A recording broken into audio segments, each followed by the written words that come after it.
Today I'm going to take you through task 4 presentation of a paper that was done in May, June 2024 in Cambridge. You're going to create a short presentation. All slides must have a consistent layout and formatting. Create a presentation of 8 slides using a file called J24 play group. Unless otherwise instructed, the slides must display a title and bullet a list. I already have my evidence document created because I might need to take some evidence here and there. Then all I'll need to do is to go ahead and start working this out. So what I prefer doing is right-clicking in my folder, then look out for Microsoft PowerPoint. It's what I'm going to use. Okay. We are rarely given a file name. Let me first confirm if we don't have the presentation. They didn't give us a name to use while saving, so I've just saved it as presentation. And then we are going to import the group file in here. So I'll open it and then go ahead and go to new slides, slides from outline. Then I'll need to browse for my folder. Okay, play group. And then I'll get my 8 slides imported to PowerPoint. It said that unless otherwise instructed, all must display slides display title. Should be able to get slide details later listed. Listed, sorry. Place at the top right corner, top right, sorry, of the slide header. So we need the header with our name, center number, and candidate number at the top right. Okay, so what I will do, I'll go back to my presentation. Here we can double click. You have to go to view and then look out for the slide master. Go to this big slide on top. Okay, they want in the top right, so I'll need to reduce the size of this text box. Sorry.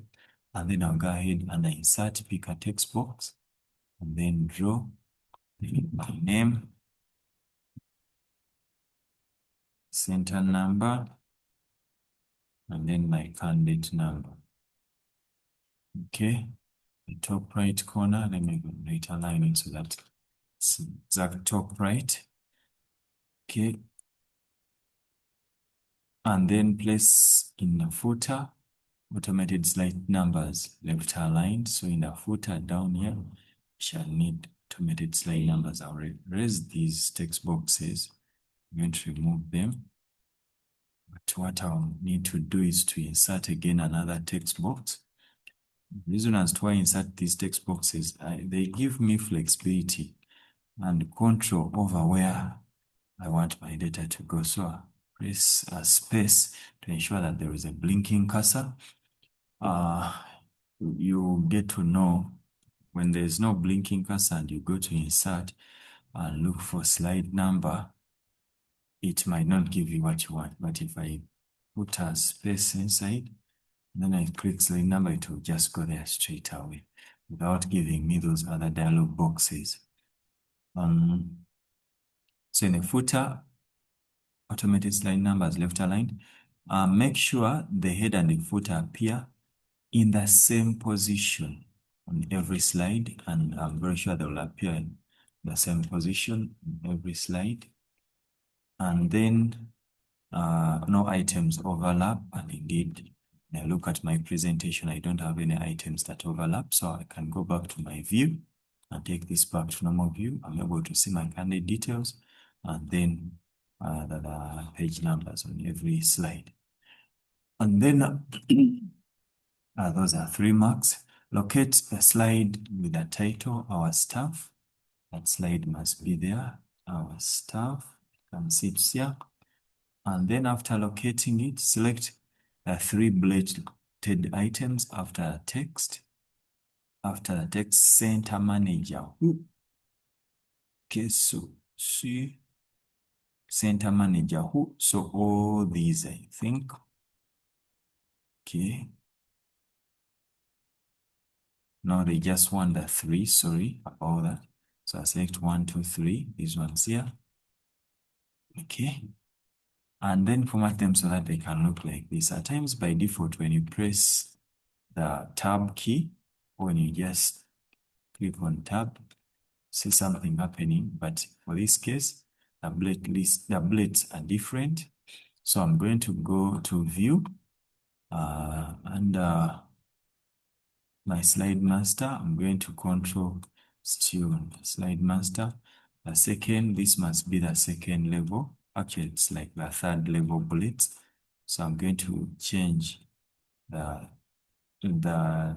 kind of bullets we're using here. I'll get here.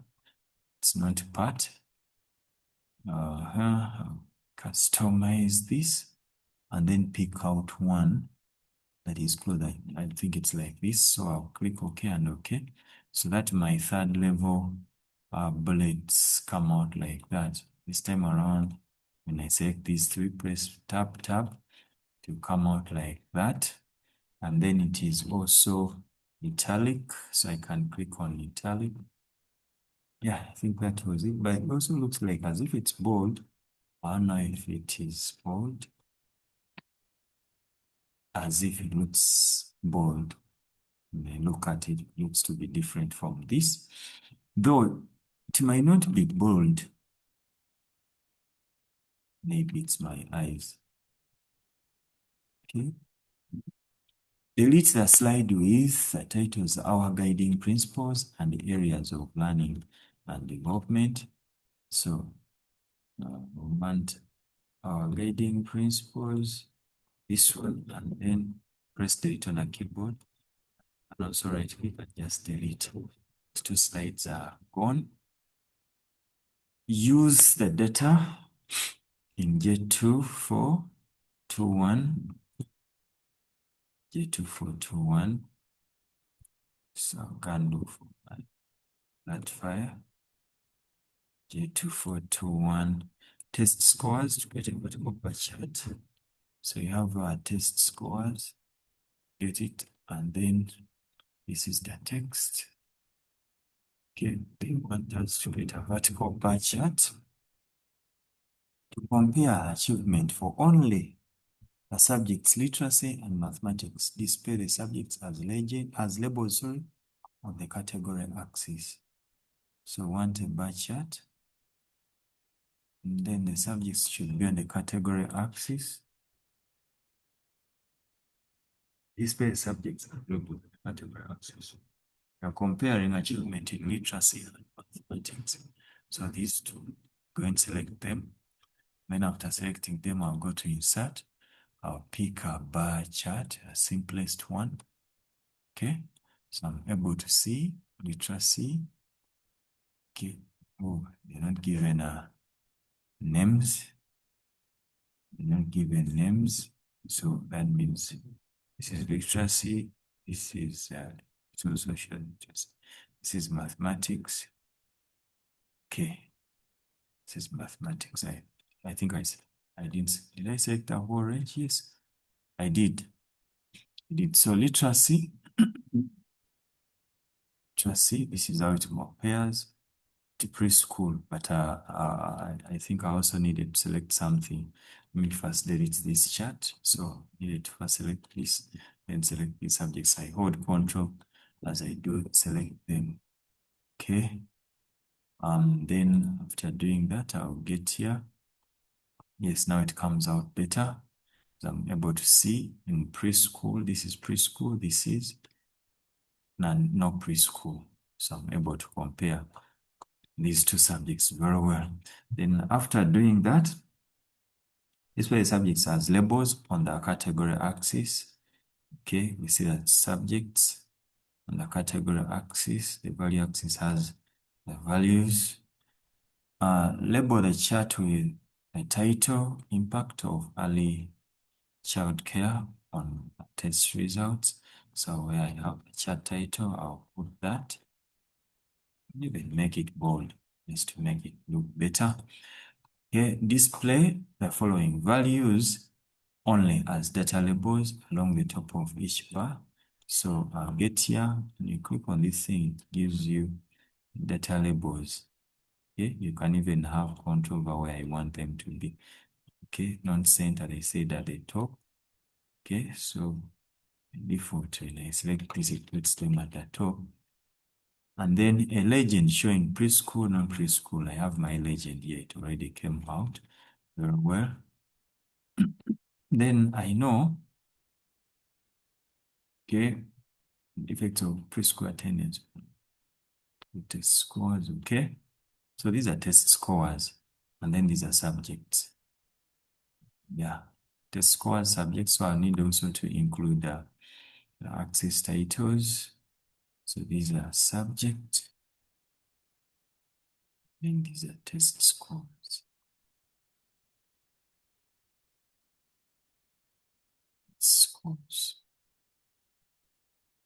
Oh, it's okay. Okay. So you find that when Cambridge was making the mark scheme, they didn't put this. Maybe you could get rid of them. After all, we've not been even told to include them. So I can remove them. Okay. And then legend is there. Format the value axis scale. Display minimum value 0, maximum value 56. Increments of 8. So I'm going to get here, and then I will look out for format. No, non-chat area. It's an option I need to get that I'm not getting here. Click return. No, it has to be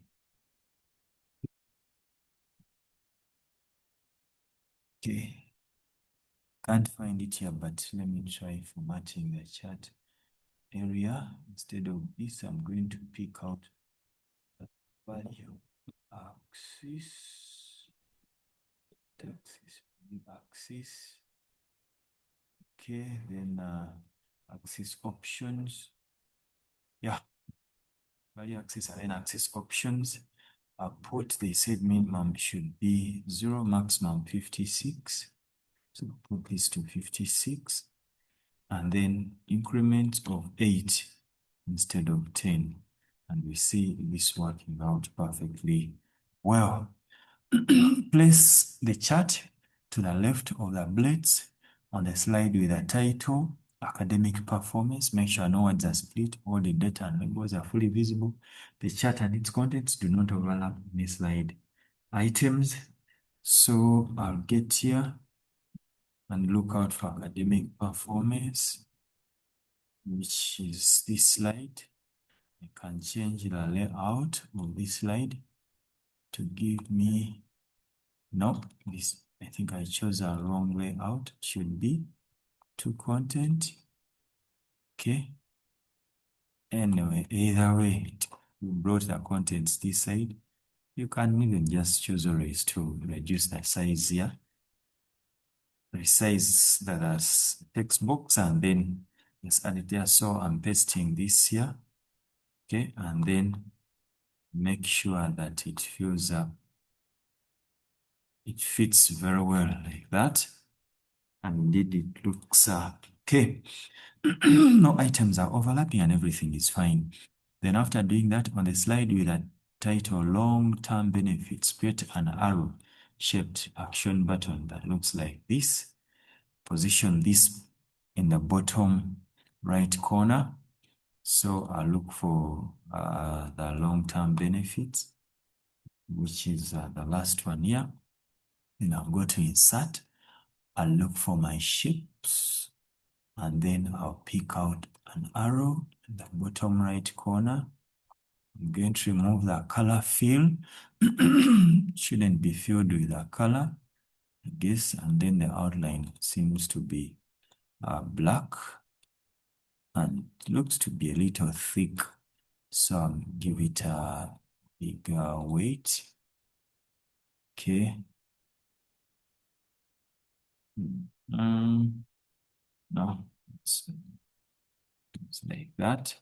So I've drawn the arrow and then format the action button so that when clicked, it opens a document with a file name J2421 lifelong. So I'm going to click on it, go to insert a hyperlink, or I can, yeah, link. Okay, hyperlink to, will this work? Okay, yeah, I think the action button will work very well. I'll use the action button and mouse click, yes. So the action, format the action button so that when clicked, it opens the document with a file name, lifelong. So I'm going to click on this and then I'll browse, storm, other PowerPoint, no other file. I'll look out for my Jet lifelong is here. Click on it and then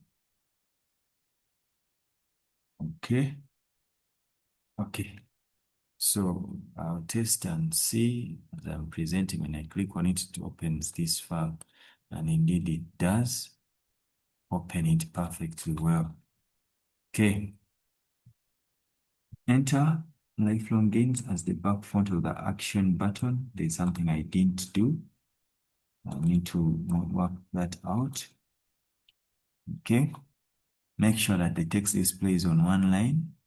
The text fits within the shape and does not overlap the border, the shape, and then take a screenshot showing the action button links, the correct file. Place this in your evidence document. Okay, let me first do this program. I think this one is not going to give me a hyperlink to that. No, this is not going to work for me. Let me first remove this hyperlink. Then let me just use a link, and not an email link. I'll create a new document. No, place the existing file. Yeah, existing file. Lifelong is here. Okay, that's what I'm using. Okay, lifelong text to display. So okay, the text to display. Lifelong gains. Then I click OK. Okay, yeah. Displays that text. Sorry. Enter text lifelong gains in back font. The action button. Okay, displays that. Okay, looks good. Lifelong gains. Yeah.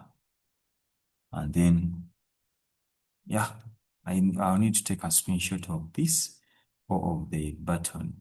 Okay, but this is the screenshot they want me to capture. This is a question 28. So I'll go to my evidence document, 28, screenshot, screen clipping, and then I'll add this here like that. Okay. Okay. That's what I have so far. And then after all this is done, I'll have to go ahead and do the other remaining part. However, it also feels like they wanted us to add this text to appear here, not just having it like the way I was doing it in the first place. So I'll type the text inside here. Just press the backspace, the space bar, then added the text there. They said that this text, because I was wondering how we can make sure that the text is black on the action button, black font, okay, and make sure it does not overlap the borders. So you have to enter the text inside.